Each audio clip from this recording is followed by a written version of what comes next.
Hai Sobat Egi Movie, apa kabar nih kalian? Semoga kalian selalu sehat ya. Kali ini Egi akan membahas alur cerita film yang berjudul Philomena. Film ini dirilis pada tahun 2013 dan diangkat berdasarkan kisah nyata. Film ini memiliki tanggapan yang sangat positif dari kritikus maupun dari penonton. Ratingnya sebesar 92% dari 180 ulasan dan banyak memenangkan nominasi film maupun aktor terbaik. Secara garis besarnya, film ini menceritakan tentang seorang wanita muda yang memiliki seorang anak. Namun sayangnya secara paksa anaknya tersebut dijual belikan dengan tameng adopsi. Setelah sekian waktu berlalu, wanita tersebut berusaha untuk menemukan putranya yang telah lama hilang. Mampukah dirinya menemukan anaknya kembali? Biar nggak semakin penasaran, yuk langsung aja kita masuk ke alur ceritanya. Blood glucose fine, liver function, kidney function normal, platelet counts normal, hemoglobin levels normal, blood pressure 131/92. Di awal film kita akan diperkenalkan dengan seorang pria yang bernama Martin yang sedang memeriksakan kondisi kesehatannya. Yang mana setelah dokter mengambil beberapa sampel dari tubuhnya Martin, dokter pun mengatakan kalau kondisi kesehatan Martin secara keseluruhan baik-baik saja. Hanya kondisi psikologisnya saja yang sedang tertekan. Martin yang mendengar analisa dokter itu pun lantas membenarkan pendapatnya. Ia mengatakan kalau saat ini dirinya sedang berada di masa-masa sulit karena baru saja kehilangan pekerjaannya. Sang dokter pun kemudian menyarankan untuk menenangkan pikirannya, Martin harus lebih rajin berolahraga di pagi hari. Keesokan harinya, Martin mulai melakukan aktivitas berlari di pagi hari. Namun tetap saja hal tersebut nampaknya tidak sama sekali membantunya. Ia malahan semakin kepikiran dengan semua pemberitaan di TV tentang dirinya yang baru saja dipecat. Bahkan untuk meringankan sedikit beban yang ada di pikiran Martin, sang istri pun mengajak Martin untuk pergi ke gereja dan mendengarkan khotbah dari sang pendeta. Namun lagi-lagi tetap saja, Martin semakin kepikiran dengan keadaannya. Ia pun lantas memutuskan untuk pergi meninggalkan gereja dan memilih untuk menunggu sang istri di luar. Ia juga bahkan mengatakan pada sang istri bahwa dirinya tidak percaya pada Tuhan, yang seketika membuat istrinya semakin cemas. Scene kemudian beralih ke sebuah gereja, di mana ada seorang wanita tua bernama Philomena, yang sedang teringat akan kejadian di mana ia melewati masa-masa mudanya dengan penuh keceriaan. Di waktu itu dirinya sedang berada di wahana bermain, dan ketika dirinya sedang asik bermain, ia pun dihampiri seorang pria asing yang mencoba untuk menggoda dirinya. Phil yang masih lugu dan sedang dimabuk asmara karena rayuan gombal pemuda tersebut, pada akhirnya ia pun jatuh ke dalam pelukan pria yang baru saja dikenalnya. Hingga beberapa waktu kemudian, Philomena pun hamil di usia muda. Kehamilan Philomena di luar nikah seketika menjadi aib bagi biarawati yang lainnya, karena kebetulan Philomena yang juga merupakan seorang biarawati. Pada suatu malam, Phil yang akan segera melahirkan dibantu oleh biarawati lainnya untuk membantu persalinannya. Namun dikarenakan bayi Phil sungsang, para biarawati pun meminta pada ibu pendeta untuk memanggilkan dokter. Namun untuk menembus dosa-dosa yang telah diperbuatnya, ibu pendeta pun menolak untuk memanggil dokter dan membiarkan Phil menahan sakitnya. Ia lebih memilih untuk menyerahkan segalanya pada Tuhan. Dan beruntungnya anak Phil lahir dengan selamat. Scene kemudian berpindah ke Phil tua, di mana dirinya yang sedang memandangi foto seorang anak laki-laki. Tiba-tiba dirinya didatangi oleh putrinya yang bernama Jen dan menanyakan perihal yang membuat ibunya terlihat nampak murung. Phil kemudian mengatakan pada anaknya dengan mata yang berkaca-kaca bahwa hari ini adalah hari di mana tepat anak laki-lakinya berulang tahun yang ke-50 tahun, yang membuat sang anak seketika sontak terkejut karena selama ini dirinya tak pernah mengetahui kalau dirinya mempunyai saudara laki-laki. Oh, Martin. Oh, hello, David. Hello. Singkat cerita, di suatu acara pertemuan antara para jurnalis, Jen yang merupakan seorang pelayan di tempat tersebut tanpa sengaja mendengar pembicaraan bahwa Martin yang merupakan seorang penulis. Jen pun berinisiatif untuk menghampiri Martin dan memintanya menuliskan kisah hidup sang ibu yang selama 50 tahun menyembunyikan anak laki-lakinya. Yang mana saat ibunya masih remaja dan merupakan seorang biarawati hamil di luar nikah. Sehingga untuk menutupi aib sang ibu, lantas ibu pendeta merampas putranya Phil dan membiarkannya diadopsi oleh orang lain, tanpa memberitahu kebenarannya pada sang ibu. Namun sayangnya setelah mendengar pernyataan dari Jen, Martin nampaknya menolak untuk mengangkat kisah dari sang ibu, karena menurutnya hal tersebut bertentangan dengan minat dan bidangnya. Kemudian ia pun lantas pergi meninggalkan Jen. Di malam harinya, Martin pun masih teringat dan kepikiran dengan cerita Jen mengenai ibunya. Ia pun lantas meminta pendapat sang istri untuk meyakinkan dirinya apakah harus menulis tentang human interest yang jelas berbanding terbalik dengan minatnya.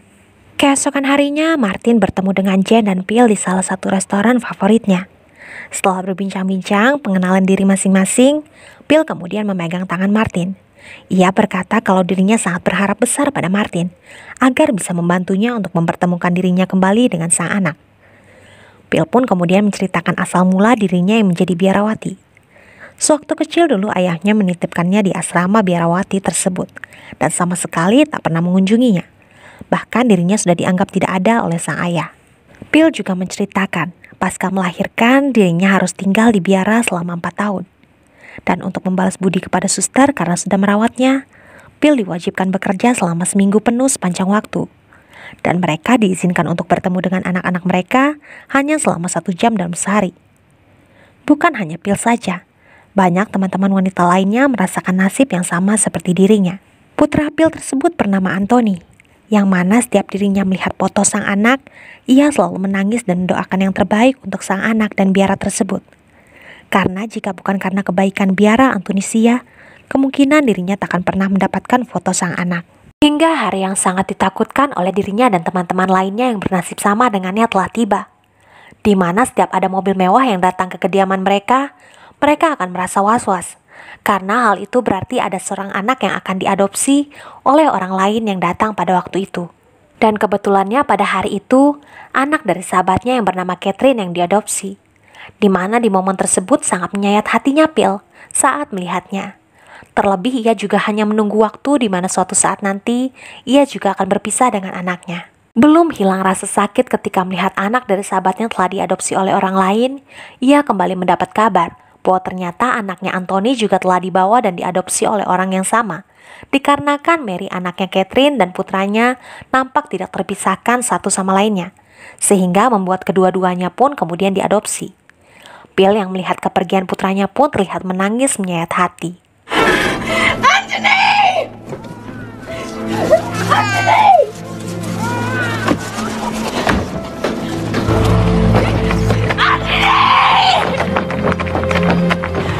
Scene kemudian berpindah kembali ke restoran, di mana terlihat Martin mulai tertarik dengan apa yang diceritakan oleh Bill. Ia pun kemudian menuliskan kisah tersebut di buku miliknya. Martin kemudian mengajak Bill untuk pergi bersamanya ke tempat Bill pernah menjadi biarawati, untuk mendapatkan dukungan dari ceritanya. Namun Bill menjelaskan kalau dirinya dulu pernah kembali ke sana, namun sayangnya ia tak pernah mendapatkan jawaban mengenai putranya. Dengan adanya Martin, Bill sangat berharap agar bisa membantunya dalam menemukan sang anak yang telah lama hilang. What kind of a car is this? BMW. That's German. Keesokan harinya mereka pun pergi ke Irlandia untuk mencari jejak sang anak.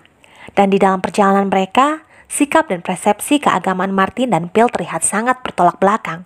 Seperti Martin yang tidak percaya dengan adanya Tuhan, dan Bill yang agamis. Hingga sampailah mereka berdua di tempat tujuan. Bill pun nampak kembali mengingat semua kejadian di masa lalunya. Memori tersebut masih sangat kuat tersimpan di pikirannya. Di setiap sisi tempat dirinya dulu berada, ia bahkan masih begitu jelas mengingat teriakan dirinya memanggil sang anak. Hello. Oh, hello. I'm Sister Claire. Beberapa saat kemudian datanglah Suster Claire, suster pengganti yang datang untuk menemui Bill dan Martin. Martin pun kemudian memperkenalkan dirinya, yang merupakan mantan penulis jurnal BBC, yang mana besar harapan Bill jika membawa Martin kelak mereka akan memberitahukan di mana keberadaan Anthony. Namun sayangnya Suster Claire mengatakan bahwa dirinya tidak tahu di mana keberadaan dokumen milik Anthony, dikarenakan dahulu pernah ada kejadian kebakaran yang membuat semua dokumen termasuk dokumen pengadopsian ikut terbakar habis. Saat Bill mendengar kejadian tersebut, sontak saja membuat harapannya untuk bertemu dengan sang anak menjadi pupus. Di tengah-tengah pembicaraan mereka, tanpa sengaja Martin melihat ada biarawati yang lebih tua dan seumuran dengan Bill berada di ruangan lain. Ia pun meminta izin untuk mencari informasi kepada biarawati tersebut. Namun sayangnya hal tersebut tidak diizinkan oleh Suster Claire, sehingga membuat Martin semakin penasaran dibuatnya. These older nuns, perhaps they could help us with some of the details. Most of them have passed away. Feel more comfortable if I could speak to Philomena in private. Melihat ada sesuatu yang nampaknya disembunyikan, Martin yang merupakan mantan jurnalis instingnya mulai mengetahui hal tersebut. Sehingga ia pun mencoba mencari informasi lebih yang belum disampaikan kepadanya. Sayangnya ketika dirinya akan menemui biarawati yang lebih tua, dirinya terlihat selalu diawasi oleh biarawati lainnya. Ditambah lagi ketika di taman belakang, dirinya melihat banyak makam-makam tersembunyi, yang rata-rata makam tersebut milik perempuan muda yang meninggal saat persalinan.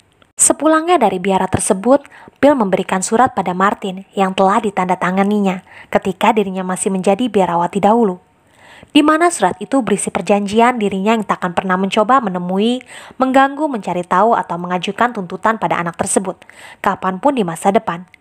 Yang mana setelah membaca surat tersebut, lantas membuat Martin bertanya pada Bill, mengapa dirinya mau menandatangani surat perjanjian tersebut? Dan mengapa dari sekian banyak dokumen yang terbakar, mereka bisa menemukan surat perjanjian ini, sedangkan surat pengadopsian dinyatakan sudah terbakar. Bill kemudian mengatakan bahwa kesalahannya di masa lalu kemungkinan saja membuat dirinya sekarang mendapat hukuman dari Tuhan. All the pieces of paper designed to help you find him. I signed it because I believed I committed a terrible sin and had to be punished. Di malam harinya ketika Martin sedang berada di suatu kedai minuman, ia pun bercerita kepada pemilik kedai tersebut bahwa dirinya habis berkunjung ke biara. Dan di tengah-tengah obrolan tersebut, Martin menemukan fakta lain, bahwa selama ini tak pernah ada kebakaran di gedung tersebut, melainkan para biarawati secara sengaja membakar seluruh dokumen-dokumen mereka sendiri, dikarenakan mereka ingin menutupi aib mereka di masa lalu, karena telah menjual belikan anak-anak dan bayi kepada orang-orang Amerika yang kaya raya. Martin yang pernah ditawari pekerjaan menulis tentang human interest, kemudian menghubungi Sally yang pernah menawarkan pekerjaan tersebut. Dan setelah Martin menjelaskan sekilas kisah tentang Philomena, akhirnya Sally pun menyetujui untuk mensupport Martin dalam menyelesaikan kisah perjalanan Philomena. Keesokan harinya, Martin membeberkan fakta-fakta kepada Bill dan Jen mengenai biara yang bertransaksi jual beli dengan mengatasnamakan adopsi bayi dengan pelanggan kaya dari Amerika. Tentu saja hal tersebut membuat Bill dan Jen seketika terkejut dan tidak percaya akan hal itu.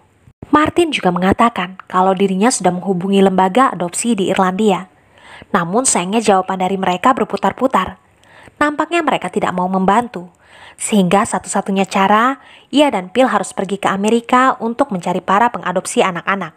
Dan kemungkinan saja mereka bisa bertemu dengan Anthony. Dengan semua biaya akomodasi yang ditanggung oleh redaktor kantor Martin, dan demi untuk menemukan anaknya Anthony, Bill pun menyetujui untuk ikut bersama dengan Martin pergi ke Amerika.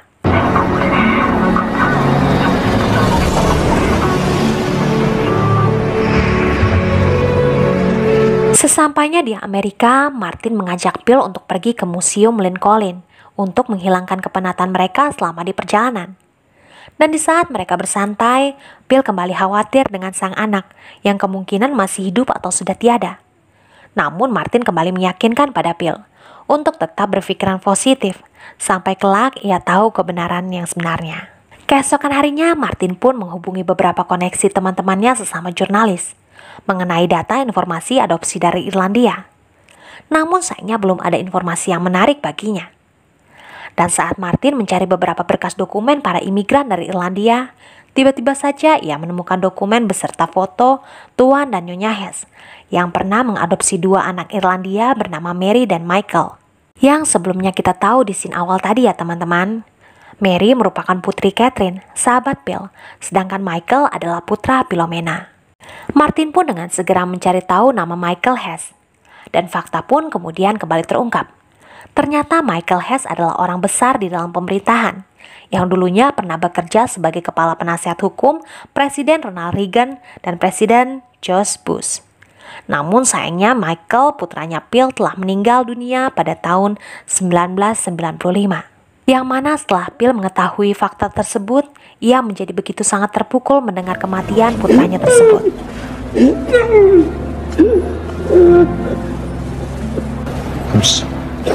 I'm so sorry. Martin yang tak tega pada Bill pun lantas menghubungi Sally untuk menyudahi saja pencariannya. Namun karena Sally ingin tahu penyebab kematian Michael dan segala tentangnya, lantas meminta Martin untuk menahan Bill di Amerika untuk mencari tahu kebenaran yang lainnya. Karena Martin telah terikat kontrak dengan Sally.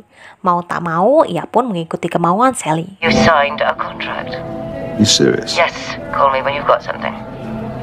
Dan kebetulannya Bill juga ingin tinggal lebih lama di Amerika karena dirinya ingin mencari tahu apakah selama ini keberadaan dirinya pernah dicari oleh sang anak atau tidak. Ia bahkan ingin bertemu dengan orang-orang yang pernah bertemu dengan anaknya tersebut. Setelah mereka mencari-cari informasi dan foto tentang Anthony, ternyata Martin yang dulunya pernah bekerja di BBC pernah bertemu dengan Anthony 10 tahun yang lalu di Gedung Putih. Namun ia tidak begitu terlalu ingat pastinya kejadian sudah lama tersebut.